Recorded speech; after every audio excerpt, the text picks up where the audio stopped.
أن لا إله إلا الله وحده لا شريك له ونشهد أن سيدنا وسندنا وحبيبنا وحبيب ربنا وطبيبنا وطبيب قلوبنا ومولانا محمدا عبده ورسوله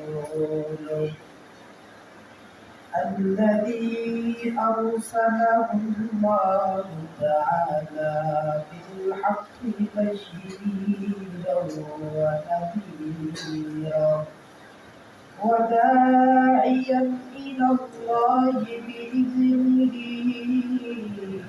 وسراجا وقمرا منيرا أما بعد فأعوذ بالله من الشيطان الرجيم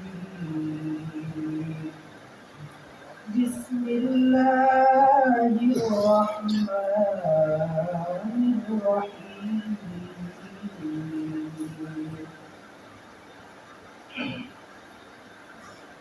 ولتكملوا العدة ولتكبروا الله على ما هداكم ولعلكم تشكرون وقال تعالى إن أول بيت وضع للناس للذي ببكة مباركا وهدى للعالمين فيه آية مقام إبراهيم ومن دخله كان آمنا ولله على الناس حج البيت من استطاع إليه سبيلا صدق الله مولانا العظيم وصدق رسوله النبي الكريم ونحن على ذلك لمن الشاهدين والشاكرين والذاكرين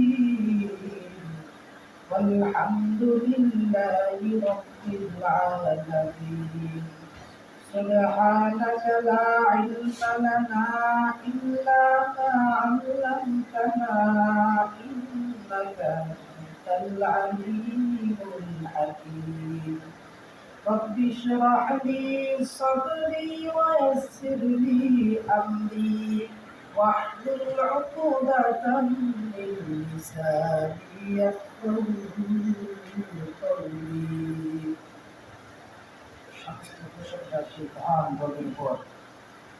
যিনি আমাদেরকে শাওয়াল মাসের তৃতীয় জুমায় আসার প্রসার তৌফিক দান করেছেন এই জন্য মালিকের দরবারে শুকরিয়া করতে হচ্ছে সকলে বলে আলহামদুলিল্লাহ লক্ষ কোটি দরুদ সালাম সাইয়্যিদুল মুরসালিন খাতামুন নবিয়্যিন সাইয়্যিদুস সাকালাইন হযরত মুহাম্মদুর রাসূলুল্লাহ সাল্লাল্লাহু আলাইহি ওয়াসাল্লাম।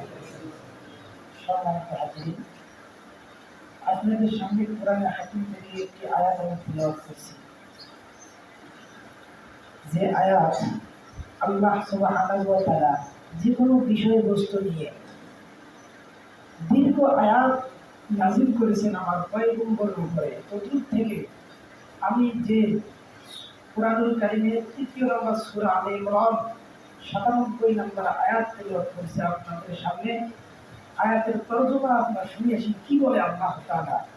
শুধু কোরআন আরবিটাতে পড়লেই হবে তা না, কোরআন আমাকে কি বলছে, কি দিক নির্দেশন দিছে এটাও জানার দরকার আছে না? আল্লাহ সুবহানাহু ওয়া তাআলা বলেন ফি আয়াতুন মাকাম ইব্রাহিম। এই আয়াতের ভিতরে রব্বি কারীম বলতেছেন আমি পৃথিবীর নামে সর্বপ্রথম একটা ঘর সৃষ্টি করলাম যেটার নাম বাইতুল্লাহ। আল্লাহর ঘর বাইতুল্লাহ সর্বপ্রথম আমার মালিক সৃষ্টি করলেন দুনিয়ায়, এটার নাম মাকাম ইব্রাহিম। দিলেন, কেন বানাইলেন আল্লাহ তাআলা? তাও বলে দিলেন, ফিহি আয়াতুম বাইনাতুম মাকামু ইব্রাহিম ওয়া মান দাখালাহু কানা আমিনা। এই ঘরটা বানার একটাই উদ্দেশ্য, আমার বান্দার হেদায়েতের জন্য। আমার বান্দা কেমনে হেদায়েত পাবে তাও জানাই দিয়েছেন আমার রব। আমার রব বলেছেন, আমার দুনিয়ার মধ্যে যে বান্দাগুলো চলাফেরা করবে সচ্ছল অবস্থায়, এখানে গরিব দুঃখী অসহায় সমস্ত শ্রেণীর মানুষগুলো একত্রিত বসবাস করবে।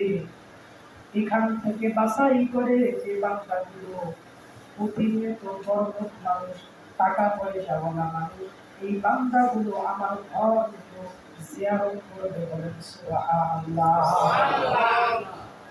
শুধু তাই নয় রে মুমিন, আল্লাহ সুবহানাহু ওয়া তাআলা বলেন, দুনিয়ার যে কোনো প্রান্ত থেকে আমার ঘর তাওয়াফ করার জন্য যে বান্দা বান্দীগুলো ছুটে আসবে, আল্লাহ সুবহানাহু ওয়া তাআলা বলেন, ওই বান্দা নিয়ত করার কারণে আমি পিছনের সমস্ত গুনাহগারগুলো মাফ করে দেব। আমার নবী হাদিসের মধ্যে ফরমায়েছেন, উম্মতের দল, যে বান্দা বান্দী যে কোনো দুনিয়ার প্রান্ত থেকে মক্কা ওই আল্লাহর বাইতুল্লাহ ঘরটা দেখার জন্য, জিয়ারত করার জন্য, আমার মালিকের কুদরতি পায় সিজদা দেওয়ার জন্য মক্কাতুল মুকাররমায় হাজির হবে, তার পুরস্কার একটাই হবে, বিনা হিসেবে জান্নাতে প্রবেশ করাই দিবে। এখন কথা হচ্ছে, আল্লাহ সুবহানাহু ওয়া তাআলা আমার হজ করার নির্দেশ দিলেন কেন, জানার দরকার আছে না নাই? আল্লাহ সুবহানাহু ওয়া তাআলা আমাকে দুনিয়ায় পাঠাইলেন শর্ত ছাড়া, কোনো ভিসা ছাড়া, একদম ফ্রি হিসাবে। কথা বলেন ঠিক কিনা? আল্লাহ সুবহানাহু ওয়া তাআলা এবার হজ কেন করতে নিষেধ করলেন এটাও কোরআনের কারিমে বলে দিলেন।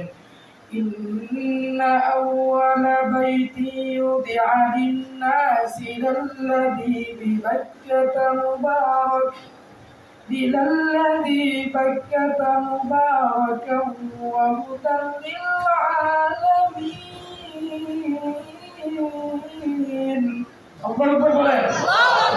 আল্লাহ আমাদেরকে উদ্দেশ্য বলে, ইন্না ওয়ালা বাইতি উদিআ লিন-নাস, ও দুনিয়ার মানুষ, তোমাকে আমি হিদায়াতের জন্য আমি বাইতুল্লাহ সৃষ্টি করলাম। কেন এই বাইতুল্লাহ সৃষ্টি করলাম? আমার ঘর জিয়ারত করার জন্য।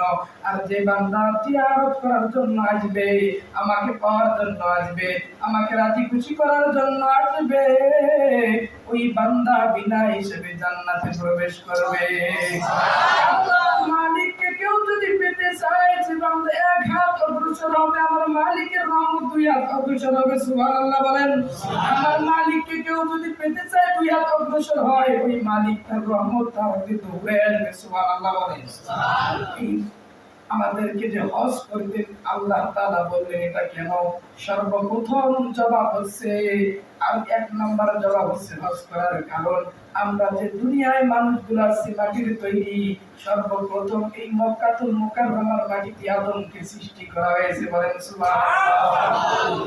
কেমন করে সৃষ্টি করা হয়েছে রব্বি কারীম তাও কোরআনে কারীমে সুন্দর করে বোঝাই দিয়েছেন, যে আমার শেষ পয়গম্বরের উম্মত যেন বিভ্রান্ত না হয়, এজন্য সমস্ত কাহিনীগুলো, সমস্ত মানে হিসাব নিকাশগুলো সমস্ত কোরআনের কারিমে আল্লাহ দিয়েছেন। ইন্না আউওয়ালা বাইতি উদিআ লিন-নাসি লাল্লাযী বিবাক্কাতা মুবারাকান ওয়া হুদাল লিল আলামিন। ও দুনিয়ার মানুষ, যখন আদম আলাইহিস সালামকে আমি সৃষ্টি করি নাই, যখন আদমকে সৃষ্টি করার আমি পরিকল্পনা করলাম, রহমতের ফেরেশতাকে নিয়ে আরশে আজিমের মধ্যে যখন মশওয়ারায় আমার রব বসলেন, পৃথিবী নামক যে গ্রহটা ছিল তখনকার জামানায়, পৃথিবী নামক গ্রহণে সেই পানি আর পানি আর পানি, আর কোনো মাটির কোনো ব্যবস্থা ছিল না। আমরা যেরকম মাটি দেখতেছি এরকম মাটির ব্যবস্থা ছিল না। আমার রব যখন ফেরেশতাদের নিয়ে মশওয়ারা করলেন, ও ফেরেশতার দল, আমি পৃথিবী নামক গ্রহের মধ্যে আশরাফুল মাখলুকাত মানুষ নামে এক জাতি আমি প্রেরণ করব। আমার ফেরেশতা বলল, ওখানে শুধু পানি আর পানি, ওখানে মানুষের ব্যবস্থা, মানুষের বসবাস করার কোনো ব্যবস্থা নাই। তবে আমি রব এমন একটা বরকত এবং রহমত দিয়ে মাটির ব্যবস্থা করে দেব পানি বিপরীত, এবং আমার বান্দাগুলো যেন সুন্দরভাবে চলাফেরা করতে পারে, বসবাস করতে পারে। এবার পানি জমিন থেকে পানিগুলো উত্তপ্ত হওয়া শুরু করে দিল। তখন থেকে এই নদীর পানিগুলো উত্তপ্ত হয়। তার আগে কোনো নদীর পানি খেলাধুলা করছিল না, একদম নীরবতা পালন করেছিল। আল্লাহ যখন এই কথা শুনলেন, পৃথিবী নামক গ্রহের মধ্যে জমিন সৃষ্টি করবেন আমার আল্লাহ, পানিগুলো উতাল পাতাল শুরু করে দিল, কান্নাকাটি শুরু করে দিল। আমার রব পানিকে ডাক দিয়ে বলতেছেন, রে পানি, উতাল পাতাল হওয়ার কোনো প্রশ্ন নাই। পানি ডাক দিয়ে বলতেছেন, আল্লাহ, পৃথিবীর নামক গ্রহে আশরাফুল মাখলুকাত, সমস্ত মাখলুকাতের উত্তম মাখলুকাত হচ্ছে আশরাফুল মাখলুকাত। এই মাখলুকাত আমার পেটে দিয়ে দিবেন, বড় খুশির কথা। তবে আপনি যখন বলছেন আল্লাহ পানির বিপরীত মাটি দিবেন, তখনই আমার মন খারাপ হয়ে গিয়েছে। আমার রব ডাক দিয়ে বলতেছেন, রে পানি, আমি আশরাফুল মাখলুকাত মানুষ দুনিয়ায় পাঠাইবো, তবে পানি তোমার আমি বেইজ্জতি করব না, তোমাকে লাঞ্ছিত করব না। আমার বান্দার ভিতরে সব সময় পানি থাকবে। এই পানির নাম অপর জীবন, পানির নাম জীবন পানি দিয়ে আমি আশরাফুল মাখলুকাতের ভিতরে পানি ঢুকাই দেব। বলেন সুবহানাল্লাহ। এই কথা যখন পানি শোনার পর, পানি যখন ঢেউগুলো একত্রিত হয়, একটা ঢেউ অন্য ঢেউয়ের সাথে যখন লাগালাগি হয়ে যায়, তখন উপরে একটা ফেনা সৃষ্টি হয়, কি হয় না?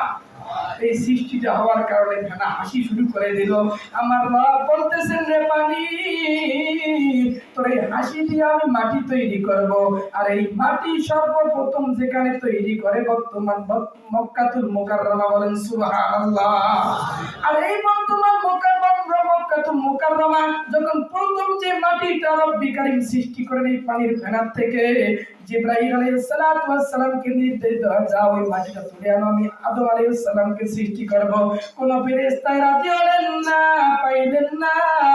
আজরাইল আলাইহিস সালাতু ওয়াস সালামকে যখন নির্দেশ দেওয়া হলো, এই মক্কাতুল মুকাররমা থেকে এক টাকা মাটি নিয়ে যা আদমকে সৃষ্টি করা হলো, ওখান থেকে রব্বি কারীম আমাদেরকে হজ করার কবুলিয়তের সব দান করেছেন। বলেন সুবহানাল্লাহ।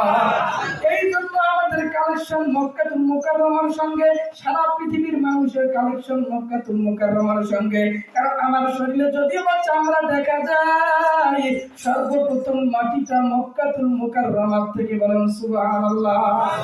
এই জন্য আমার রব বলেছেন যে বান্দা বান্দি আমার ঘরকে তাওয়াফ করতে আসবে, মাটির সঙ্গে মাটির কালেকশন করতে আসবে, যার যত সব মহব্বত তার সাথে কিয়ামত হয়ে যাবে। আমার ঘরের সাথে যার মহব্বত হয়ে যাবে, কাল কিয়ামতের মাঠে আমার ঘর সুপারিশ করে তাকে জান্নাতে প্রবেশ করাইবে। আর আমার নবী বলেছেন, আরে উম্মতের দল, এটা আদম আলাইহিস সালাম থেকে শুরু হয়ে আসছে, এখন পর্যন্ত জারি আছে, কিয়ামত পর্যন্ত চলবে। এটা বদ্ধ করার মতো কারো ক্ষমতা নেই, করতে পারবেও না। যে বদ্ধ করতে আসবে সেই ধ্বংস হয়ে যাবে। কথা বলেন ঠিক কিনা? আল্লাহর হুকুম বাস্তবায়ন হবে তো ইনশাআল্লাহ। এই জন্য যারা হজ করার মতো তৌফিক আছে, হজের মাসালা হচ্ছে বাইতুল মুকাররমা, বাংলাদেশ থেকে মক্কাতুল মুকাররমা যাওয়া এবং আসার ভাড়া, তার থেকে ফিরে আসার পর যেন সচ্ছল অবস্থায় তৌফিক থাকে, এইরকম যে বান্দা বান্দিগুলো আছে তার জন্য হজ ফরজ করছেন কে? আল্লাহ। আর এই হজ যদি কোনো বান্দা ফরজ হয়ে যায় একবার, সে যদি আদায় না করে, একটা ফরজ তরক করার সমপরিমাণ গুনাহ তার আমলনামায় যাবে।